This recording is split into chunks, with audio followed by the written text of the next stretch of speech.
Hi, I'm Kate Sweet, and for my 512 project, I chose to research Hyde Park. I hope you enjoy.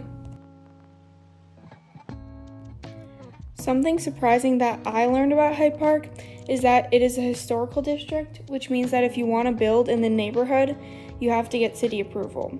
Because it is a historical district, there's also almost no modern architecture, making the neighborhood feel cohesive and community oriented. I really liked that because in my neighborhood there are a lot of new big builds that make my neighborhood feel very disconnected.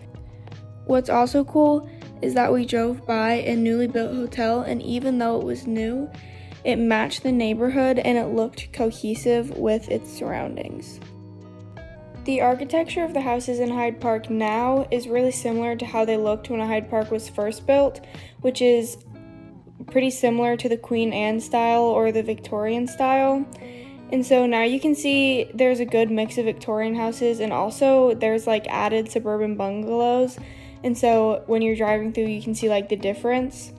And a lot of the shops and restaurants in Hyde Park were built in the 20th century, so the 1900s, like Quack's Bakery, which was one of the places that I visited and also got stuff to eat. And Quack's is right across from one of Hyde Park's oldest markets, which was built in 1927. That is the picture with the mural. One thing that I really liked when I was driving through Hyde Park as well was that there's a golf course in the middle of it, but it doesn't stand out a lot because it's surrounded by houses and it blends in really well.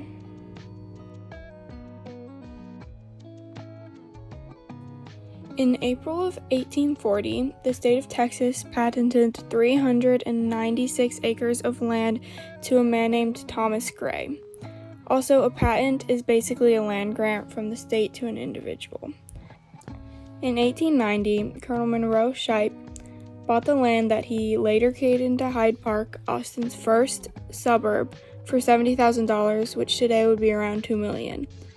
Hyde Park was actually named after Hyde Park, London, which was built in 1536. Hyde Park was originally created as a white-only streetcar neighborhood, and the first electric trolley car was run in 1891.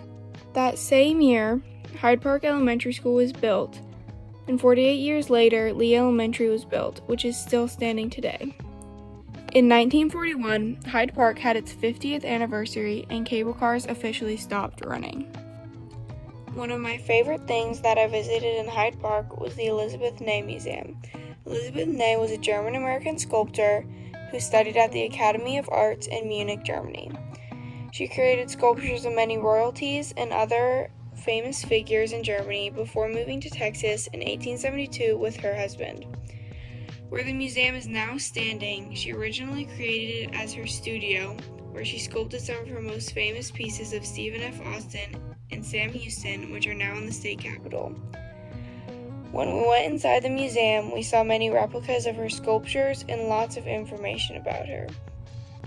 The museum was only a few blocks down from the bakery and the market that we had visited earlier in the day. Some more interesting facts that I learned while researching Hyde Park was that Monroe Shipe, who originally established Hyde Park, had tried to run for mayor in 1895 but was unsuccessful, and he also later left the streetcar business to focus on his real estate business. I also found that the original Hyde Park was 20 blocks away from Austin's original town site. I also learned that Monroe Shipe created moonlight towers as a system of lighting. And moonlight towers are basically really tall towers around 165 feet tall, and there are only a few left in Texas now. Something interesting that I found was that Hyde Park used advertisements a lot to promote living there, and an advertisement in 1892 said that Hyde Park has water mains, electric lights, gas, electric cars, the finest drives in the city, the most beautiful groves, and 2 elegant lakes.